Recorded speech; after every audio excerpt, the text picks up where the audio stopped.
Ma'am, I feel like if you would like started looking like the top charts, top trending charts, most played music, not only in public platforms like your television and radio, but also like streaming platforms.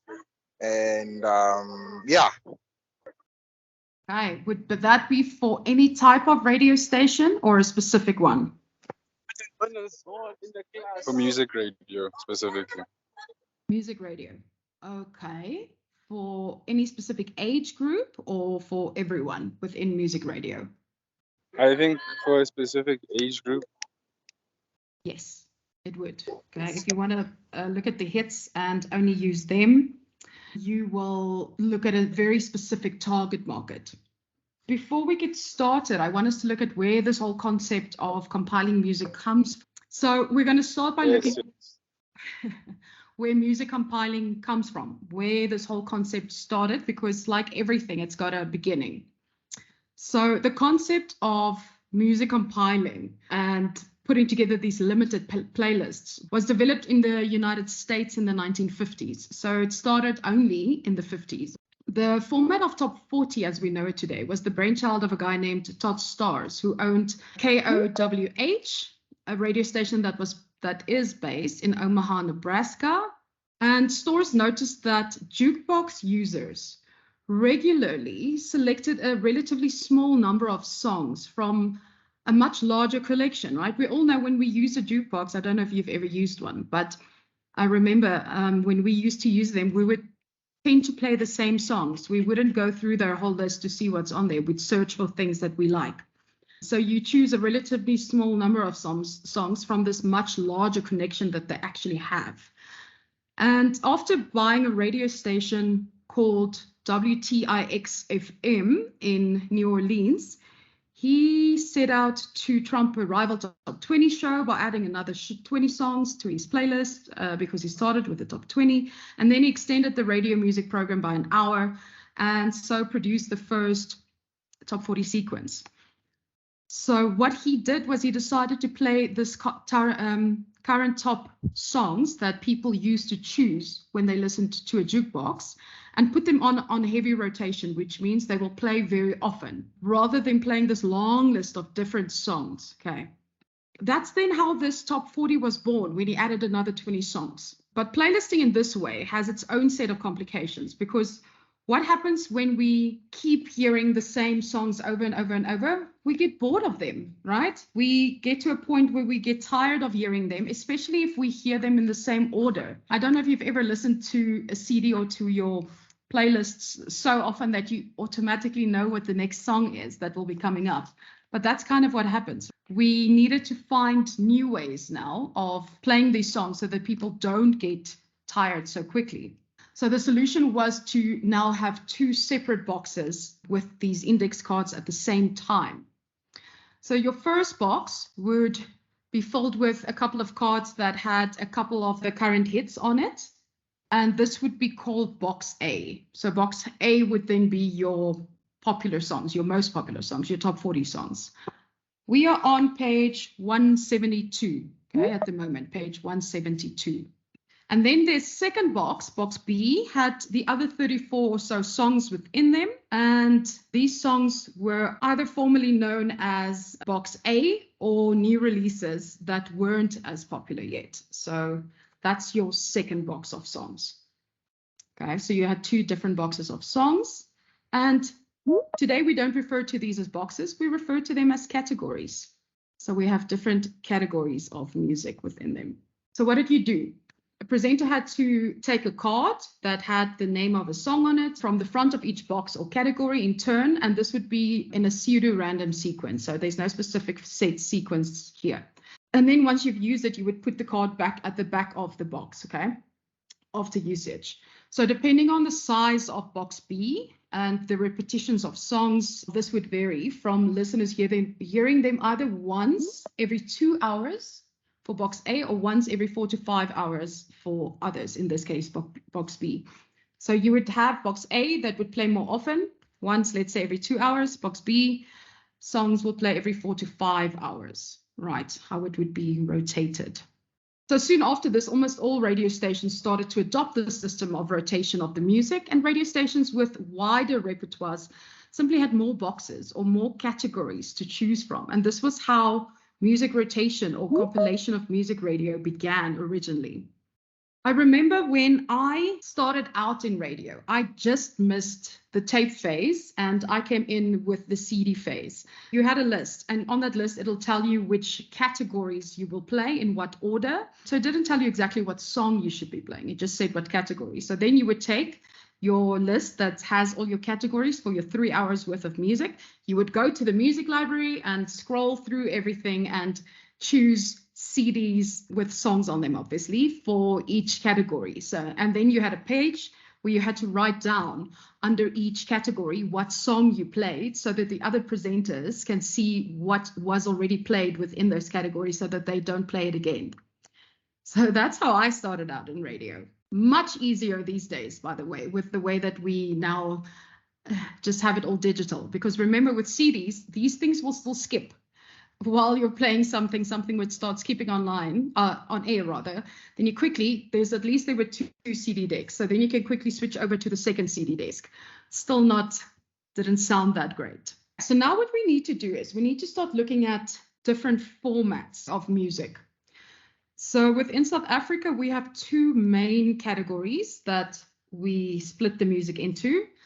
The first is basically youth radio, and the other one is for an older audience. So the youth radio, aka top 40 radio stations, we call CHR, contemporary hit radio.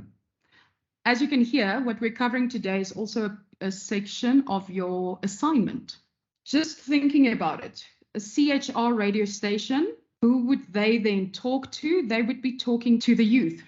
Again, so contemporary hit radio. South Africa only has one pure contemporary hit radio, and that is 5FM. Why do I say pure CHR radio? Because of how it works and how it functions. So CHR radio has a very specific way of playlisting it. All it means is that it's supposed to represent what is currently popular content within the South African categories. Also a very diverse sound for the station, which also means it's difficult to tell who is your exact audience because of all these different genres that are included from them. So you can have amapiano, you can have rock, you can have pop, etc. Okay, within this top 40 songs that they play. So very disjointed sound with a lot of different tempos on a playlist like this. There are only about a couple of hundred CHR stations left in the world, so there aren't a lot of them. These stations have been quite successful in the States specifically, okay, in the USA. So like I said, here we don't have a lot of those. You might find a lot of emerging talent on them specifically. Because of this diversity and the frequent style changes in this popular music, CHR radio stations around the world have positioned themselves as formats that originate from the CHR format, and they represent what they call a new wave of programming. That's what happened here in South Africa. We have in South Africa another 2 CHR format radio stations, but they have adapted, right? So they're not pure CHR radio stations. They play other forms of music on it as well. What do you think is another example of a CHR radio station in South Africa? YFM. Why do you say YFM is one? Because they also play different type of music. What format of music do you think that they play majority of the time? So those would be named, I see someone is typing. Urban CHR, yes. YFM falls under what we call urban CHR. The other station that also falls under urban CHR is True FM. Okay, so True FM is the third one there that would be under CHR. Okay, before we get into the other formats, I just want to finish talking about CHR. How many songs do you think a CHR radio station has? How many songs overall do you think a radio station might have? 1.5 to 2,000, I guess. Okay. No, that's about 100 or 40 to 100. Those two numbers that the two of you gave are very separate from each other. CHR radio stations would have approximately between 350 to 500 songs. All right, so 350 to 500 songs for the whole category. And they'll play, like I said, the hits, the top 40 hits, bestsellers, well-known tracks, more upbeat stuff, and a lot of more club songs, some reliance on some older songs that are still popular, and some reliance on recent hits that now have a lower on-air exposure. So now, just quickly to finish this slide, in South Africa, we don't get these other types of CHR stations. We don't have dance or alternative dance or language specific CHR radio stations. Okay, so we have CHR and we have urban CHR. Then we need to look at what we call AC, adult contemporary radio. Who would this be aimed at, do you think? Parents, more older people. Our parents, basically.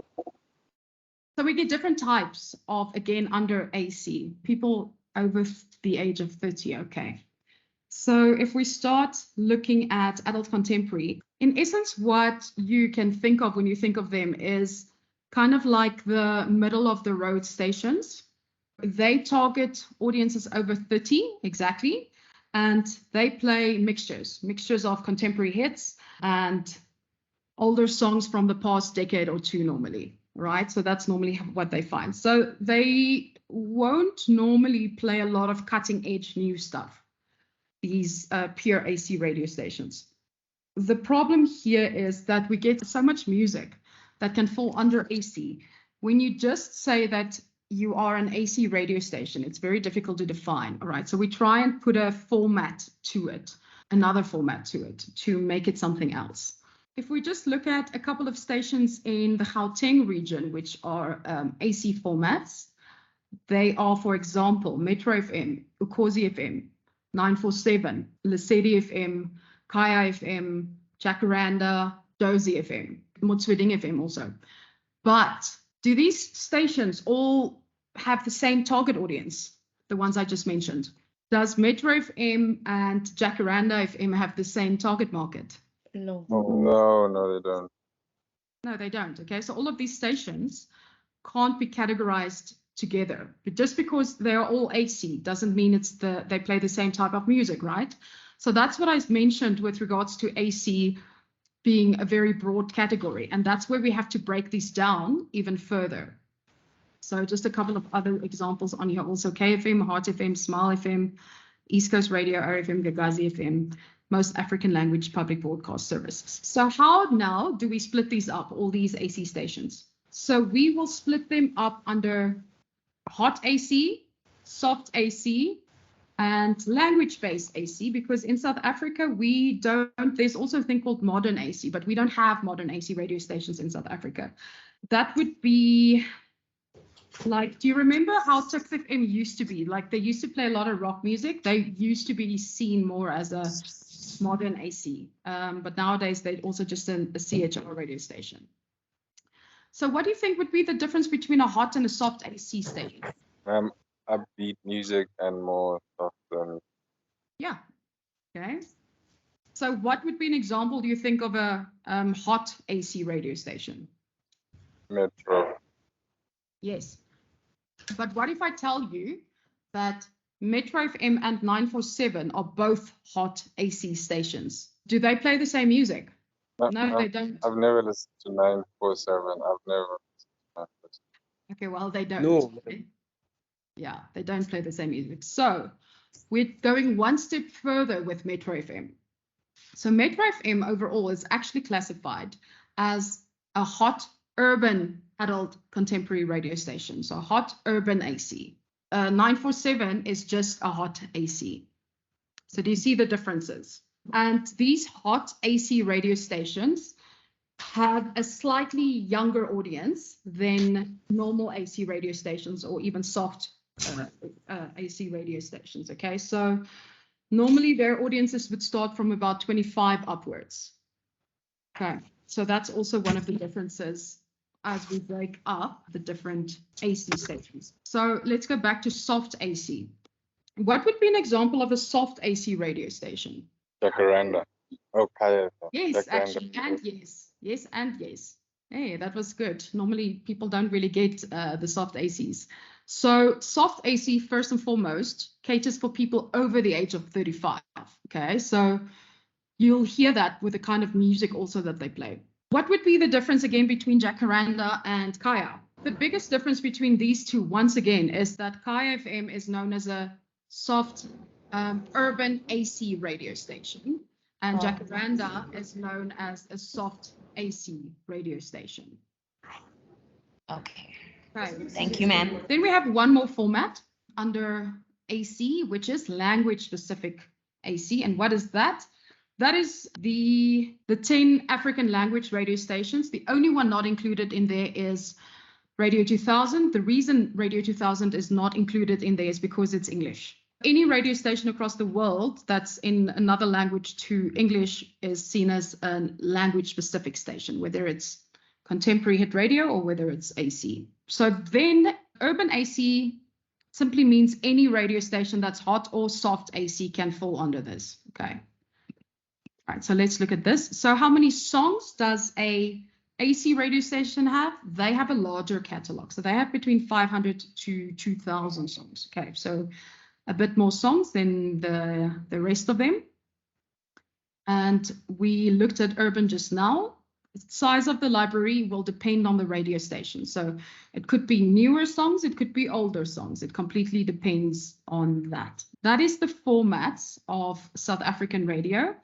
Then the last one that we haven't looked at is speech-based format. What radio stations do we have in South Africa that's talk radio? Power FM, FM. Radio, Sorry, Radio just say that again. Radio 2000. yes, Radio Um, 2000. So Radio 2000 is not a talk radio, but it's one of those exceptions where people might think that it is a talk radio, even though it's not. And the reason it's not is because it's a music-based radio station, but some of the sections within their programming does contain speech-based format, and they play a lot of sport, or they talk about a lot of sport. So that's why you can get confused with Radio 2000, thinking that it might be a speech-based format, but it's not. It is a music-based format. So I see Okay, two. understood. So Cape Talk and 702, yes. And what did you just say? Power FM. Yeah, Power FM is the third one. There's only one more. SAFM. Yes. SAFM, which is also a public broadcaster radio station. Okay. So those are the only four stations that you get that fall under speech-based format in South Africa. We are moving on to playlisting. Let's start at the beginning, which is we just spoke about the two categories of playlisting in terms of, we spoke about a playlist at the radio station in the 50s where they had these two boxes, aka two categories of songs, right? So the one was like a top 40 one with only like 6 songs in it, and the other one was a one with more recurrent music with about 34 recurrent songs in it. So that was the two that they combined to create a playlist. Right, yeah. So obviously we know today, or I hope you know, that on a radio station, we don't simply have two categories of music. We have a lot more, okay? Also being careful not to have too many again on the other side of it, but we have more than 2 categories right now. And it's quite difficult if you need to sit and by hand playlist these things or decide on your playlist for the following day. So it's going to take you a lot of time. So what's happened is we took away this burden by the introduction of computerized music scheduling systems. So we call it schedulers because this thing schedules the music for you for your playlist. And some of these examples are things like Selector. So that forms part of RCS. And then there's something called Music Master, which is a German music scheduling product. So there's a lot of these, though. These are simply 2 of them. Okay. So these systems offer a range of different options to you. But these music programs are primarily driven by 3 sets of data. The first is electronic data. Then it's tracks for specific slots of the programming clock, and then it's scheduling rules. So if we start with electronic data, when you schedule a song, aka you don't schedule it, you playlist it. So you playlist a song by adding it onto your radio station's playlist, you schedule a song to take a song already on the playlist and schedule it into your music log, which is your 24 hours of songs. Okay, so you will playlist a song by adding it to your playlist that you already have on the radio station, but you will schedule a song within your music log by adding a song already on your playlist into this log, this 24-hour worth of songs that will play. The data when we are now playlisting a new song is things like the title and the artist, obviously, but by no means is that the only detail. There's quite a lot of detail that you can add here. So you add a lot of other pieces of information like the duration of a song, so the length of it, the length of the intro and the outro. That's extremely helpful. So if a song has a 15-second intro before the lyrics start, they'll mark it. And if the song is like a 5-second outro, they'll mark it. So you know that when this song starts playing, you can still talk over it. So it's like a smoother transition into the song. And you'll also know if there's no intro to the song, if the lyrics start immediately, then you can't speak over it. You need to finish what you were saying before you press play, okay? Then we add things like the texture of the song, the tempo of the song, and the era of the song, as well as whether there's male or female vocals on the song or whether it's an instrumental song. So a lot of detail that gets captured on this. You can also add the copyright of a specific track to it. So it's a good thing to speak over a song while playing. So you can speak over the beginning of a song if there are absolutely no lyrics in it, if it's not extremely distracting in terms of drums or heavy bass or something, and if you're using it more as a music bed at that specific point until the words start. So you will not, under all circumstances, talk over a song. But if you start talking and you slowly start pulling the fader up so that the sound becomes a little bit louder, slowly but surely, by the time you finish and the lyrics start, that sounds extremely smooth. Okay, but you're not always going to do that, especially not if it's a song that will distract people from listening to what you were saying at that point.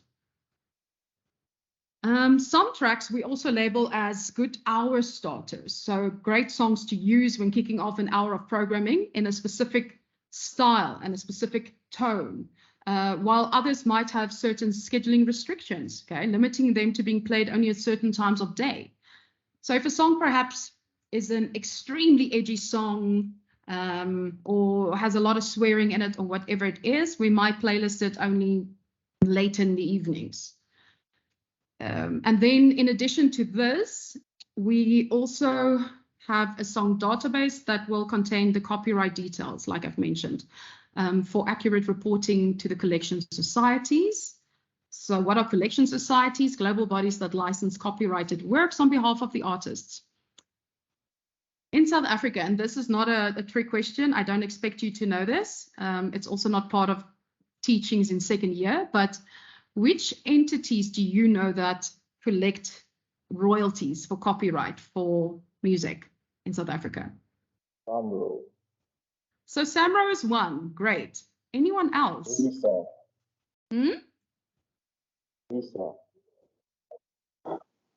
RISA. RISA. Oh, RISA works with music video copywriting. So the others are, so we get, ma'am, does the producer get into trouble if they play the explicit version of a song by mistake during the day? Well, the songs should already be lined up. So a producer will not, under any circumstances, just randomly go and drag in a song to play unless it's a feature. And in that case, yes, they will get in trouble because they decided what songs to playlist within this feature.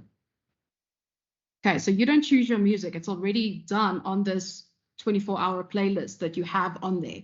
It even tells you how long you have to talk, and it has all your ads. So you get like a whole compiled playlist that tells you exactly everything that will take place within your show. So back to the copyrights and stuff. So in South Africa, we have what we call upstream and downstream copyrights. So two different types. The one handles everything kind of within the song, that's upstream rights, and the one handles everything about the production and the actual releasing of this track, and that's the down rights. So for upstream rights, aka about the song, we have Samro, but we also have Capasso, which people forget about, and they handle what we call the mechanical rights, which is when your song is actually played, okay, or if a song is downloaded. Those are mechanical rights. And then we have two others. So we have Sampra and we have Impra, and they handle the copyrights, so the royalty collections of the downstream rights. So those are the four bodies in South Africa that actually handle this. And in 2018, it was really interesting. The SABC only always paid Samro, no one else. And in 2018, Impra won a court case against the SABC because they refused to pay mechanical rights, so the downstream rights, to Sampra and to Impra, and they had to fork out 75% of 22 million rand to record labels, who then make sure that the producers and everyone who was involved in the compiling of the track got their royalties. Okay, so it's more than just Samro, for future reference. And I completely went off track now, but that's these global bodies that I was telling you about now. So tracks for specific slots of the programming clock. These are required for music slots in the programming clock for each hour of the week. Okay, so we have specific tracks that we play at specific times of our programming clocks every hour of the week for different reasons. It might be part of a feature. So this includes the specific category or style or era of music that would be acceptable within this time, and the music limitations that may be placed on that specific slot.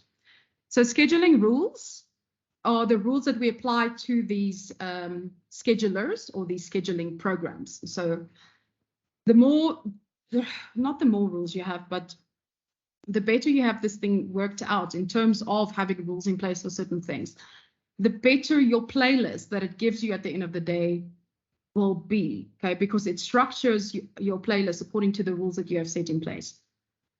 So they instruct the scheduling system to, for example, avoid playing 2 songs by the same artist in the same hour.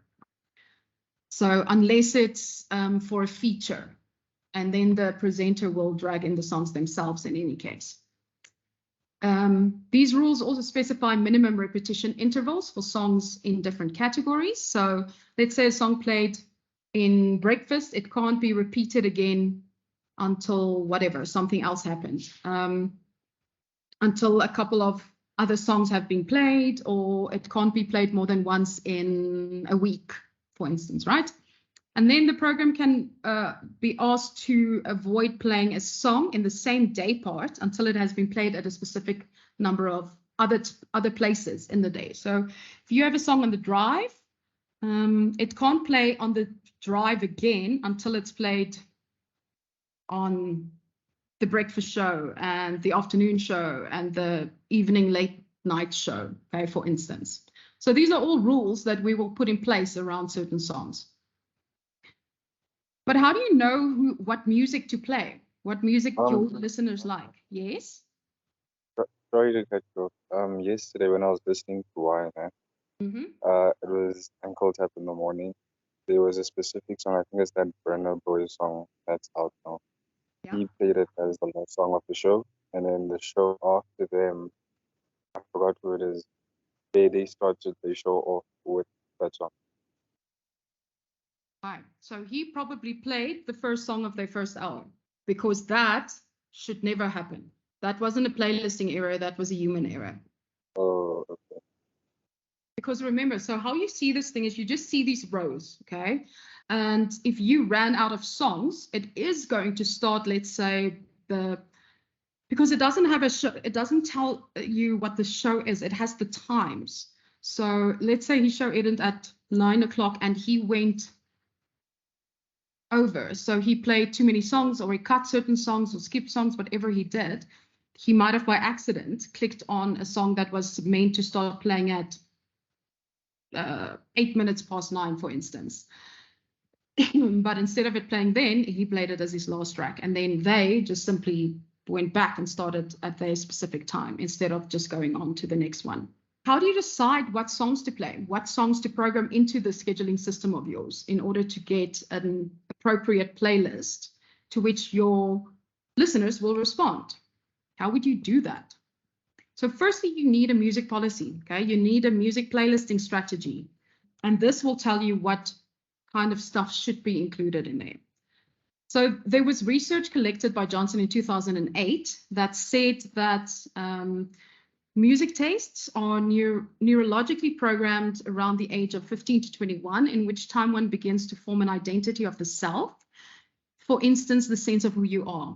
So it says that while you are growing up, from about 15 onwards, you begin to form your identity. And around your identity will also be the music that you like, your music taste. So there's a reason why people still love the music that they listen to during this period of their lives. Okay, I still love the music I listened to when I was 15. I don't want to hear it every single day, but I still love the songs within it. So Johnson then applied this research to specific CHR radio station music policies as follows. So the year at the time, 2016 here, was used as a benchmark. So the station's narrow target market, that means their core target market or their P1 listenership in this case was 20 to 24 years old. Again, think of a CHR radio station, right? So this was defined to find the years when they were 15 to 21 years old. So what they did is during the year 2016, he looked at the ages of their P1 listeners, which was 20 to 24, and then he went to go and find out when these 20 to 24-year-olds were 15 to 21. So in which years would they have been 15 to 21 years old? And those years would have been 27 to 2016, okay? Obviously up to current. So that gave us the core of the station's music. So the core of the station's music should be from 2007 to 2016, again in 2016. And then we looked at their P2 listeners, so their secondary audience, which we then identified. And that was, their secondary audience is from 16 to 26.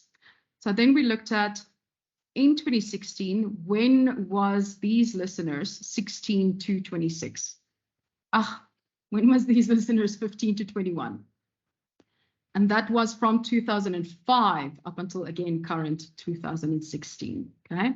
So now we have the secondary listenership music also. So we know now that our music should range from 2005 up until 2016 for the station.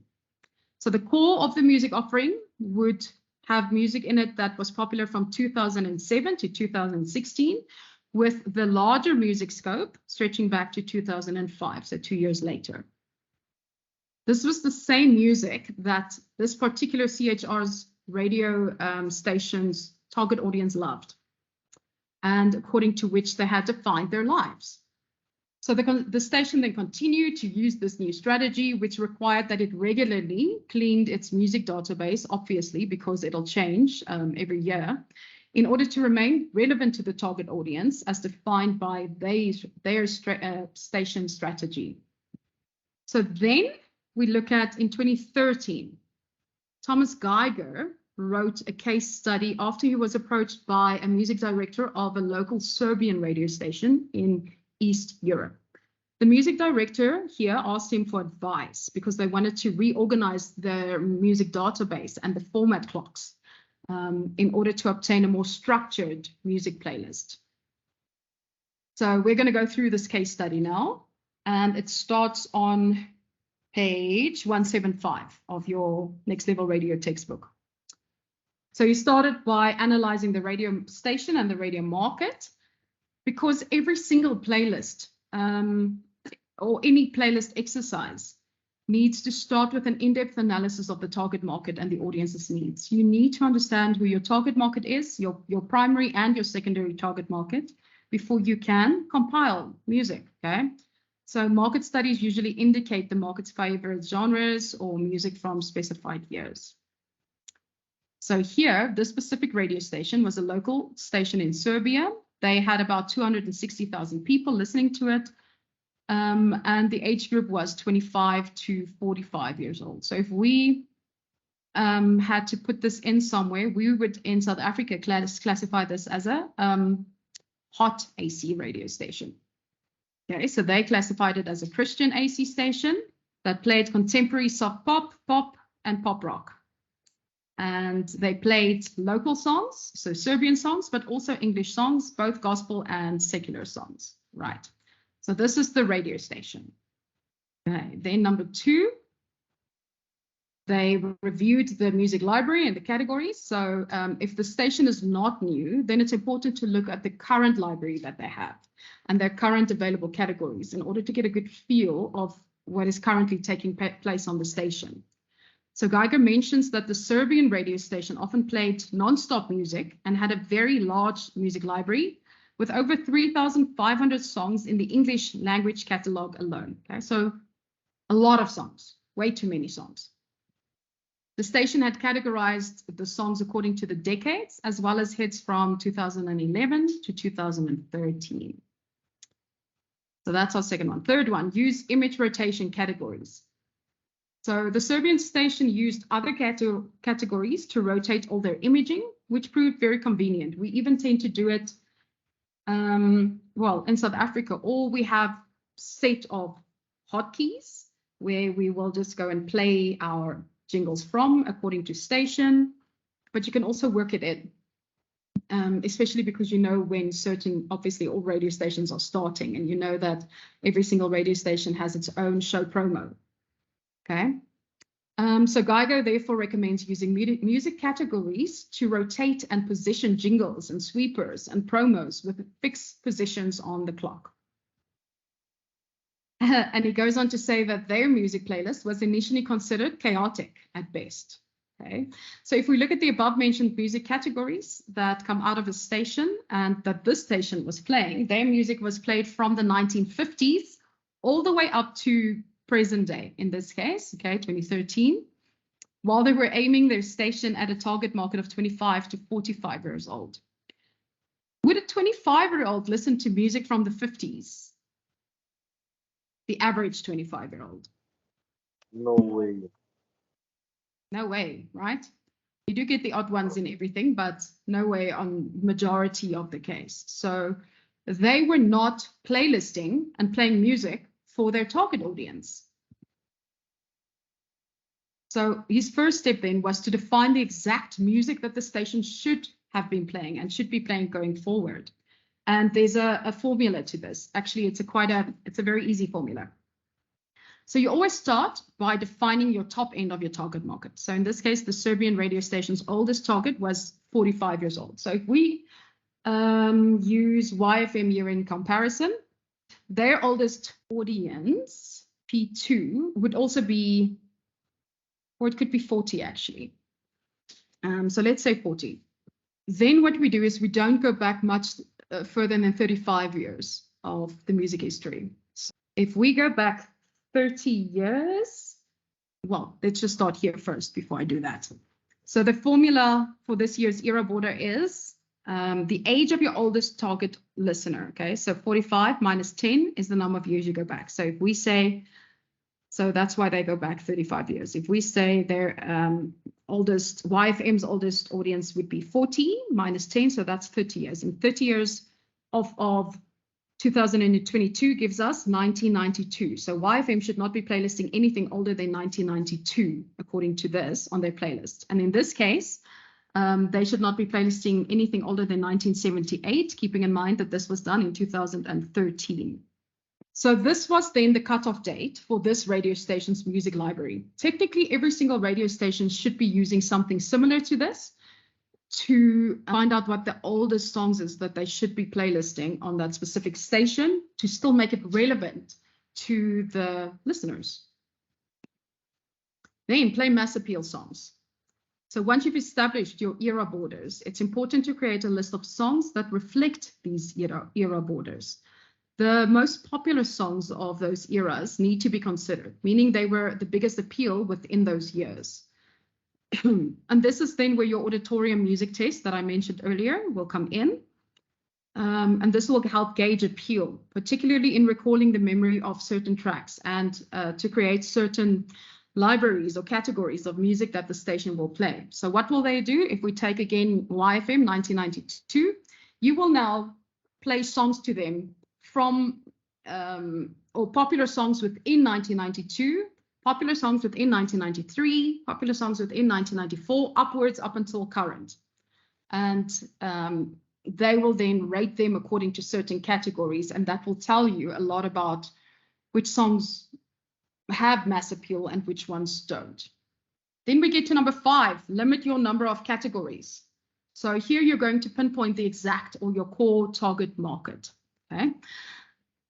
So Geiger recommended the following categorization key for the Serbian radio station. It started with A for your primary currents. This would be on a CHR station, your top 40s. So high rotation plays a lot, often, big hits or songs on their way up. B, the secondary rotation, low rotation, or new music that's just been playlisted, or songs on their way down. So let's say you have your top 40 and these songs start moving down the top 40, they can be playlisted here now. Then you have recurrent songs. So the best of former current hits from 2011 until now. Okay, again, in this case, it was 2011 until 2013. So he took 2 years worth. Then he had a D1, so domestic classics for 18 years here. This will be by us local songs, okay, local categories. And he had another one for earlier local songs, and then foreign songs and earlier foreign songs. And then he had simply under one playlisted everything that is station imaging. So all station imaging here was placed on rotation. Then we're at number 6. Fill these categories now. Yeah. What is station imaging? Station imaging.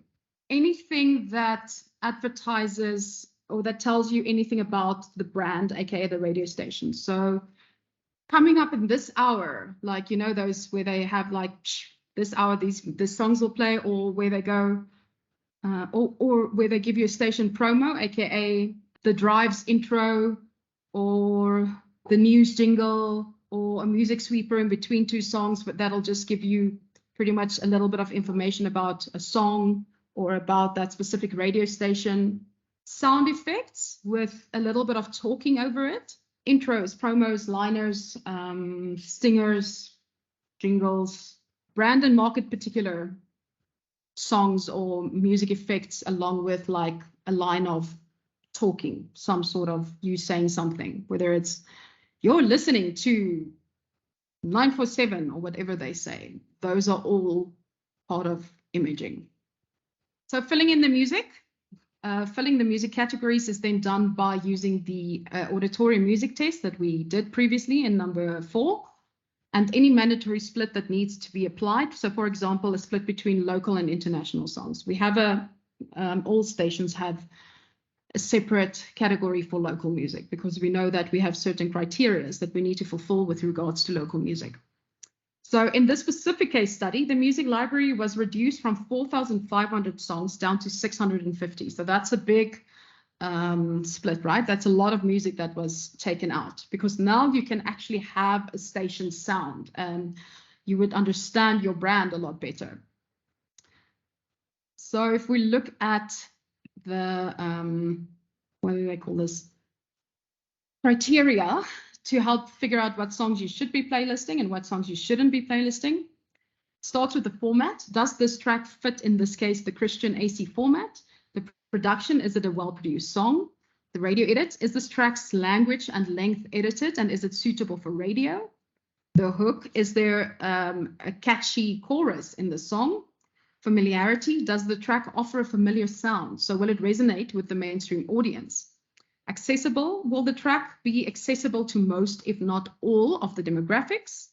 International charts and trends, is or was there international traction? And tastemaker, could the song or artist be the next big hit? Then number 7, design a basic format clock. So what they did here is there's a format for the first hour and a format for the second hour. And then again, they played the first hour, then again, they played the second hour, okay? So you can see here how the different songs were categorized in different times. Then you get number 8, use format clock spin-offs. So for every other hour, Geiger used an alternative version of this format clock for variety. He would then rotate these 2 format clocks within different week grids. So the format, or he used 1 hour, second hour, 1 hour, second hour, 1 hour, second hour, and would use this within different week grids. So he would change it up a little bit more within every single day of the week, and then use those in different weeks. So not the same as last week would be playing this week, etc. And obviously, like you can imagine, this can become quite complicated. And this is why we used computerized scheduling systems, because ours go way more in detail than this. Every single hour could have a completely different format, okay, broken down in what this first song would be, what the second song would be, what the third song would be, okay. So yes, that can differ from day parts, can differ from hour parts of a show also. It's also important to know how much songs you have in each of those categories, because that'll tell you how quickly you're going to run through these songs and how often they're going to be repeating.